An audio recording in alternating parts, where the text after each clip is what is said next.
এই যে গণভবন নামে প্রধানমন্ত্রীর বাসভবনটি ছিল সেটিকে জুলাই গণঅভ্যুত্থানের স্মৃতি জাদুঘরে রূপান্তর করা হবে। যেহেতু ৩৬শে জুলাই অথবা ৫ই আগস্ট জনগণ এইটি জয় করেছে এবং অনেক রক্তের এবং আত্মত্যাগের ভিতর দিয়ে আমরা কিন্তু এই ৫ই আগস্টের মুহূর্তটি পেয়েছি।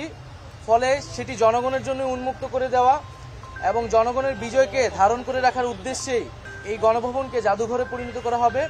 এবং এটি শুধু বাংলাদেশেই নয়, পৃথিবীর বুকে একটি নিদর্শন হিসেবে রাখতে চাই যে কোনো স্বৈরাচারী, ফ্যাসিস্ট, খুনি রাষ্ট্রনায়কদের আসলে কি পরিণত হয় এবং জনগণই যে আসল মালিকানার এবং ক্ষমতার মালিক, সেই বিষয়টিকে একটি নিদর্শন হিসেবে পুরো পৃথিবীর বুকে রাখার জন্যই আমরা এই গণভবনটিকে জুলাই গণঅভ্যুত্থানের স্মৃতি জাদুঘরে পরিণত করার সিদ্ধান্ত নিয়েছি সরকারের পক্ষ থেকে।